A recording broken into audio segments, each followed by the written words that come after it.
Hi guys, welcome or welcome back. My name is Elaine, and on this channel I talk mostly about bags from mid-range to vintage luxury. But today I'm actually going to be talking about jewelry, so something a little bit different. Yeah, I haven't really talked too much jewelry on this channel, but I am actually a pretty big fan of jewelry. I collect mostly rings and bracelets because I like to see my jewelry. You know, for me, I'm kind of like, I guess like a magpie. Like I like the shiny stuff. So I like to be able to see it if it's on my ears or my neck. I can only really see it in a mirror, and it's not like I'm looking at a mirror very often. But actually today I'm going to be doing my first jewelry unboxing on this channel. I don't normally buy new jewelry, maybe once a year. But for the most part, I actually really like to buy secondhand jewelry. Most of it comes from the RealReal, or sometimes I do also buy some in person at my favorite Walnut Creek jewelry shop. Where they do sell some vintage rings and such. So a little backstory, I did go to Las Vegas this past weekend with a bunch of friends, and we went to see the Backstreet Boys at the Sphere, which was very awesome. We ended up going shopping at the Wynn. A friend of mine, she lost her Chanel wallet, so she wanted to get a replacement, so I stood in line with her on Valentine's Day. Believe you me, it was a crazy long line. I actually think it was the very first time I've really stood in a line for a luxury store or a designer store. I rarely do it because, one, I rarely shop in person, but also if there's a line, I'm more like the type to just skip it. But anyways, we stood in line for a little bit and did get to see a lot of luxury bags in line. I mean, Vegas has a lot, especially in that area, has a lot of people who wear very nice bags, and so did a little bit of bag watching. Was kind of fun. Got into the store, had a very nice sales assistant. His name was Christopher. He was super friendly, very genuine, not snobby at all, which was really nice. So if you ever get a chance to go to Las Vegas to the Wynn and you've ever get to request your sales assistant, then highly recommend Christopher. After looking at some wallets and also some bags, which they had quite a few. And, you know, because it's Valentine's Day, there were a lot of couples and a lot of people buying bags and other such accessories. I did want to see this piece of jewelry. I've always been kind of curious because it's kind of big in Japan, and never really saw it in person. I actually didn't think it was that big of a deal. When you see it in photos, you're just like, okay. But it was, I don't know, something about it kind of suckered me in when I tried it on in real life. All right, so let's go to the unboxing. As you can see, very small box, and open it up. And it is, let me see, I don't know if you can see it. I'll probably put some video here, but it is the Cocoa Crush ring in beige gold. So I did first try it on in white gold. I don't know why. I just thought, you know, because I have a lot of white gold on this hand, so I thought maybe I would do a whole white gold thing. But then, yeah, I don't know. It just didn't look that great. Tried it on yellow gold, and then I also did try it on beige gold. So the beige gold basically just means rose gold. It is a little less rosy than I would say a lot of rose gold. But if you look at my Cartier, my vintage Cartier Trinity ring, it actually kind of matches the rose gold on that. So that actually looks really good together. So yeah, this is the smaller size. The beige gold goes for, I want to say 1800. Maybe 1850. I'll put it down below. And then the white gold was more. With tax and everything, tax in Vegas is now 8%, which I feel like is a little bit more than the last time I went. I'm not sure, but also came out to about $2,000, which is a lot for a very plain, simple ring. I'm sure you can find a knockoff of this anywhere. It's very easy to, I'm sure, do. Yeah, I mean, for one, it was sort of like a souvenir of the trip. When I was in there, I just got a little bit, you know, suckered in, got a little bit excited and swept up in the emotion. But I think, I mean, afterwards I did take a look at the RealReal. You can find it for about anywhere from like usually around 1,400, so maybe about 500 to 600 less. But you will have to kind of stock it for your sizing. So at least, you know, I know my sizing. I also know what the real thing is supposed to look like and feel like. So it is 18 karat gold. It is, you know, a little bit weightier. I do appreciate that it's a very simple band. So for the longest time, I didn't really have a regular ring for my pointer finger. I used to have this vintage one, but I don't know, it got too big and then I just stopped wearing it. So I would like switch it out. If you see my other videos, I'm always wearing a different ring. Now I feel like I have a staple. Let me just talk about, oh yeah, so let me just talk about, in general, like the experience was great. They had, it was, you know, Valentine's Day, so they're having a special promotion.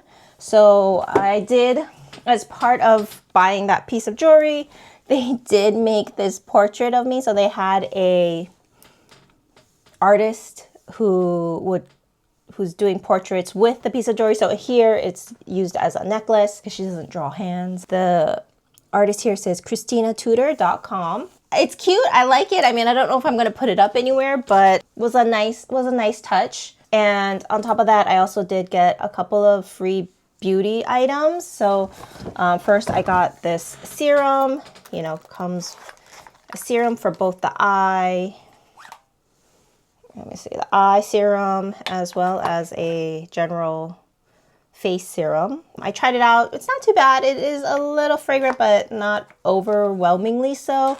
I did also get a cream as part of this. I think it's like some rouge line, and that one smelled a lot stronger to me, and I ended up giving it to a friend. But it was a nice touch to get, you know, all these free items. And so yeah, I mean, that was my very first time buying fine jewelry at Chanel. I mean, I don't normally shop at Chanel, so it's been quite a bit. It's interesting how I haven't really bought anything Chanel for like, I don't know, almost 10 years.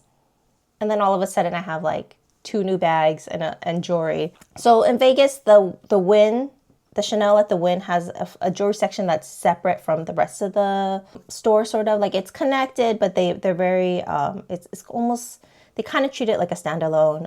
It's pretty small, but they do have, you know, a little bit of everything. And the service was great. You end up working with a different sales associate at the jewelry side than the rest of the store. And she was lovely. You know, she gave me this free gift. You know, it was a great experience overall. It was really fun to be going shopping with a friend. But I do have to say, like, I was pretty surprised at the quality of this box in the sense that it's like not great. I mean, it's just cardboard with like, they have this flap here, but for what? Because nothing comes out. Oh, it does come out with this little styrofoam paper thing. It's very cheap, you know? For a $2,000 ring, you're like, okay. I mean, I know it's on their low end for their fine jewelry. It also does come with a authenticity card, and, you know, tells you a serial number, date of purchase, where it's purchased, and a card number. But it's also very, I don't know, kind of flimsy, I guess. I don't know. It just doesn't seem very luxurious. Honestly, if this was a costume jewelry piece, I could see why they would put it in this box. And just for comparison, I have both a Cartier box and a Hermes box, both ring boxes, and the rings were also in the $2,000 price range. So the Cartier one was just below because I bought it right before the price increase last year. And then this one I actually bought off of Japanese eBay, but when I look at the price, it's about a $2,300 ring. So the Cartier one I'll start with is, again, so they have 2 actual boxes. Do you know what I mean? So they have an outer box and then a really nice, you know, characteristic inner box. This is my 7-band Cartier, 7-band Trinity ring, which I'll talk about it in a little bit, but I don't actually wear that much. And then even Hermes, this is fine jewelry. So if you buy sterling silver Hermes, it does come in a different box, sort of like this, where it's just, you open the box and the ring is right there. This is part of their fine jewelry line. So it does have another inner box, and inside is the ring. And this one is, I forget the name, but I put it down below. It's some sort of H ring. It is actually like a wedding band. They're the same price point for these rings, and yet Chanel comes in this kind of box. I gotta say, it's severely lacking. It's pretty disappointing. I mean, I don't know what fine jewelry in Chanel looked like before, but I gotta say, it's pretty sad. I think in terms of like the luxury experience, Chanel really needs to step it up a little bit. I honestly probably would not be buying another Chanel ring in store. I kind of have this MO where I will buy something new in store just to kind of have an idea of what it should look like in terms of both, you know, the engraving on the inside, the branding, packaging, so on and so forth. And then I do tend to end up buying the rest of my items secondhand. Anyways, I did buy this ring. 2,000 is a lot, nothing to sneeze at. But I mean, I guess compared to a bag, to me, this is probably a little bit more worth it because a bag is what, 6,000 to 8,000 these days, which is crazy. Even more if you're looking at a classic flap. But I'm also considering selling both of these rings. The Hermes one for sure. Actually, in the Cartier one, I'm still debating. But so the Hermes one, yeah, it's pretty simple. I actually thought I would buy it to go along with this Hermes ring, but it doesn't really need to go together. And I actually have this Tiffany's ring, so I'd rather just wear that. So yeah, I probably will be selling this, on my Instagram account. I got it for a fairly good deal and I intend to pass it on at the same price. Beautiful ring, beautifully made. No complaints, but it's just not really my style. But the Cartier ring, I did buy this myself in person last year. I think it might be in one of my unboxings. I'll have to check. But this one is the 7-band Trinity ring. And I bought it because I was influenced by Japanese YouTube. So they were, doing these like, look how to stack it and it's beautiful and it works with everything. And I did try it on in person. Did I try it on person? Actually, I didn't. Maybe that's why. I had to order it because they didn't have it in store. They don't really carry this that often in the store. So I had to order it and then pay for it. And then it came into the store. And then by then, I don't know. I probably should have thought about it, but I probably should have tried it on and then decided. But I was already there and I was like, yeah. Anyways, that's my mistake. I should have tried it on before I bought it. But basically, I don't like this ring because it is very bulky. So each ring, of course, is not that much bulk, but then you add 7 together and then how they sort of overlap, it's very bulky. I can feel it between my fingers. I don't like that feeling. It's kind of cute, but it's also pretty unremarkable. The thing about Cartier is that especially as it ages, the silver darkens and in general, sort of like the colors don't really stand out. So you can't, especially when it's a band this thin, you can't really see the silver, can't really see the gold and rose gold. It's all just kind of like all metallic, First and foremost, it's the comfort of it. It's not comfortable, so I never wear it, which is a shame because I did pay full price on this, but lesson learned, I gotta wear it in store before I buy it. And, thought I might as well also take this opportunity to kind of go over my daily jewelry now that I feel like my daily jewelry is complete, is a full set here.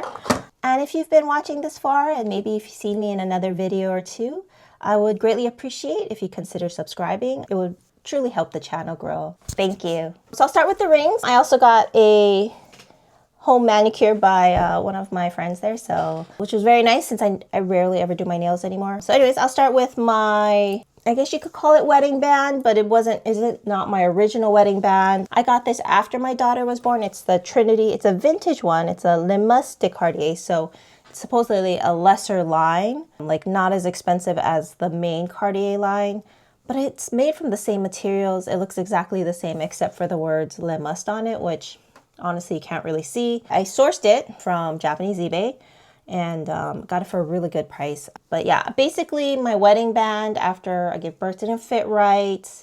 I also didn't like wearing my engagement ring because I was afraid it was going to scratch my kid. And so I basically wanted something very simple.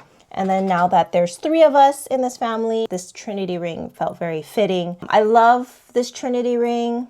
It's very comfortable. It rolls.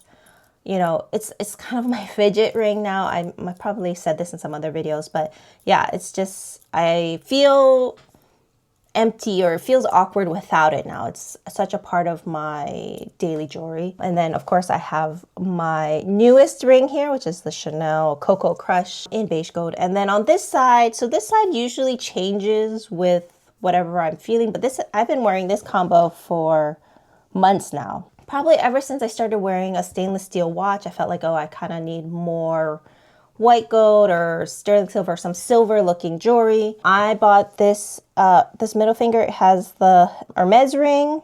I forget what it's called. I'll put it down below.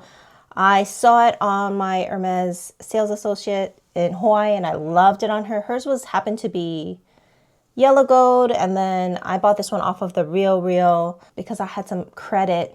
I meant to buy a bag, but the bag got sold. So I had all this credit and I was like, you know what, I'll just go for the ring that I've been eyeing for a while.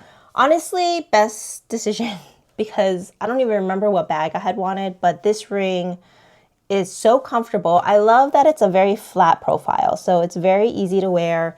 And yet because it's sort of a wide, motif, it does have a pretty big impact. It's, diamonds. I'm almost tempted to get it also in yellow gold. So when I go back into my yellow gold phase, like I have options. Of course, though, I would never buy it full price in store because it's like $4,200 now, which is ridiculous. Among all these luxury brands, I do think Hermes is up there in terms of ridiculousness, but I think they get away with it because a lot of people end up buying jewelry to get offered a bag, right? A quota bag. So I think that's how they get away with it. But anyways, then on my ring finger here is a very small Tiffany's clover. I got this from my mom and dad when I was 16, I think. Yeah. And I didn't wear it for a while because I was kind of in a yellow gold jewelry phase. But now that I'm back into white gold, this is one of the few things that have lasted since my teens and early 20s. Yeah, it has a lot of sentimental value for me. I'm really happy to have rediscovered it and kind of been wearing it daily ever since. And then on my wrist, I have my pink vintage Rolex 24 millimeter size that I bought this past winter. I didn't think I'd be a pink dial type of girl, but I don't know. Don't judge me. It's kind of weird, but I've never really taken stock in sort of astrology or any sort of like Chinese zodiac animal predictions, or horoscopes, I should say. Yeah. But yeah, I don't know. I read that for the year of the fire horse, which is now 2026, I am a water pig. And so what's lucky for me specifically is the color pink, dark green, and gold, and the number 5 and 6 and some other numbers. But so I've been kind of just using that, I don't know, as an excuse or whatever, but I've been with that in my mind. This has sort of been my daily stack. So pink dial. And then to correspond with that, I do have a very small emerald bracelet, so the dark green. And I do have 5 bracelets total. With the watch, that would be 6 on my stack. But anyways, yeah, so the watch is from Fashion File. The bracelet's from the RealReal. Under that, I do have a sort of like a chandonk. It is a mariner chain, so puffy mariner chain, gold bracelet. I've had this one for a while. Also bought from the RealReal. Below that, I have my Emmy bracelet, which is my daughter's name, and that was my push present. Got that one from Zoe Lev Jewelry when she was still just an Etsy shop. She does have her own website now, and she makes these custom jewelry, nameplates, something simple, but yeah, that's something I always wear. And then somewhat recently, I found this white gold simple chain bracelet. I got it from the RealReal. I mostly bought it because it was a really good price for white gold. And then I was looking for some white gold to kind of complement my watch. But yeah, that is my full daily wear. Usually, every once in a while, I'll change it up depending on my mood. I do have sort of a tray of my go-to jewelry. But yeah, this is my usual. Very much into mixing metals. It's kind of fun. I have different jewelry from different brands on my fingers, and then most of my bracelets are secondhand from the RealReal. I think that's it. That's my little Chanel unboxing and story about my jewelry. Let me know if you have any questions. Thank you guys so much for watching, and I hope to see you in the next one. Bye.